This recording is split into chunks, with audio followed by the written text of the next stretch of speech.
Hello, hi everybody. That's David John, all the way here from Canada. I'm a proud Sudanese and a proud South Sudanese as well. So for me, Sudan is my motherland. So no matter what happens there in Sudan, it always and will always affect me and affect South Sudan in general. I just want to mention a few things here that is regarding the situation in Sudan. It is very sad to see all these numbers of innocent civilians who are getting killed, dying every day because of this useless war between the rapid force and the Sudanese army. To go back, the problem in Sudan, or Sudan's problem, is way, way bigger than that. It is not just only the clash between the rapid force and the army. But the problem with Sudan, I believe, is the equality, injustice, and the problem of inequality. So due to the lack of the justice and the lack of inequality, that is why everything is exploding every single day.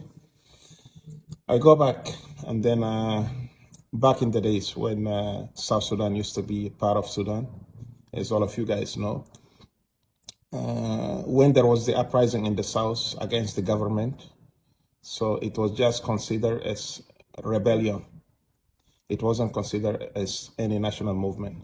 So it was just considered like a group of South Sudanese. They stood against the government, although when the South Sudanese stood for their rights, because they have certain rights that they were demanding and is not met by the government, but they were treated as rebels. The same thing what happened in Darfur or in Jebel al-Nuba, Blue Nile, the same thing. So when the people go against the government, it is called people are rebel. And then this is what resulted in so many armed groups and also militias which are created in order to defend themselves. The South did the same thing. And the people in Darfur, the Blue Nile, did the same thing, trying to defend themselves. But what I see right now in Khartoum, when the same problem happened in Khartoum, the people rose against the government. So right now it turned into a national movement. It is not anymore rebels. So the people who stood against the government now in Khartoum, they are considered like heroes, and they are considered like people who are demanding the rights.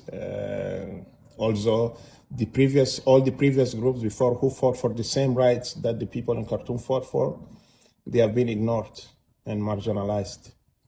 And for me, I don't think that's a fair thing.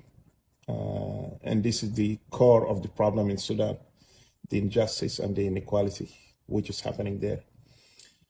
I'm not saying that because I want to encourage the war to happen in Khartoum or encourage many civilians to be killed. No, this is not my point.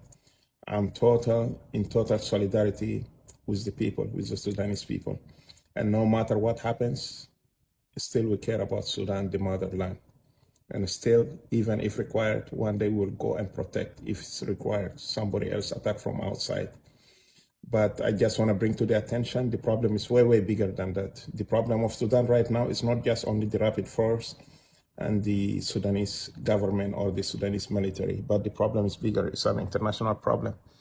This is something involving other countries as well, and other giant countries as well, like the US or like Russia is involved. And at the same time, we also hear about the Saudi Arabia, the Emirates, and all the other countries who are also having interest in Sudan's problems as well. So I just pray that, all these clashes is not going to like damage the country. I hope not, and I don't wish that to happen, because once again, we care about this country. That's our land, is still our land, and we care about the people. Those are still our people. So, and those people who are dying in the war, at the end of the day, it is not just only the rapid force or just only the Sudanese army, but those are the youth of the nation. We have so many young men who are dying there, who are losing their lives. And all this, I see it as a very big loss to the country. I'm pretty sure all these lives of these young people who are dying fighting for other people to remain in power, if we are able to spare the lives of these young people who are dying fighting these useless wars.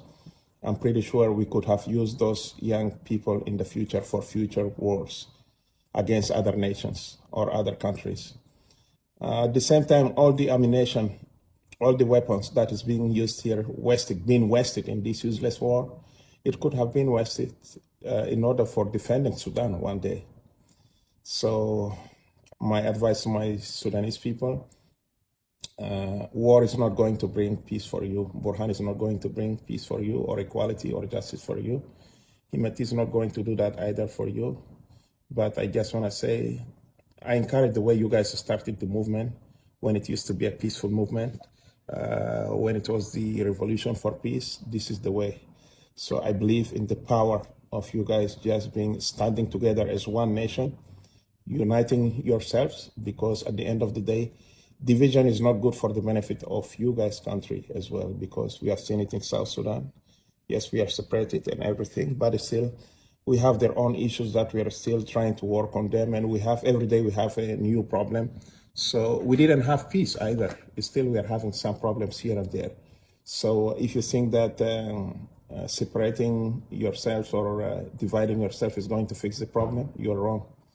So just, I want to say, my South Sudanese people, if you guys want to fight, fight for justice, fight for equality, and fight for peace. This is what is going to save your country. This is what is going to make your country stronger. So just greeting, massive love and respect. One love.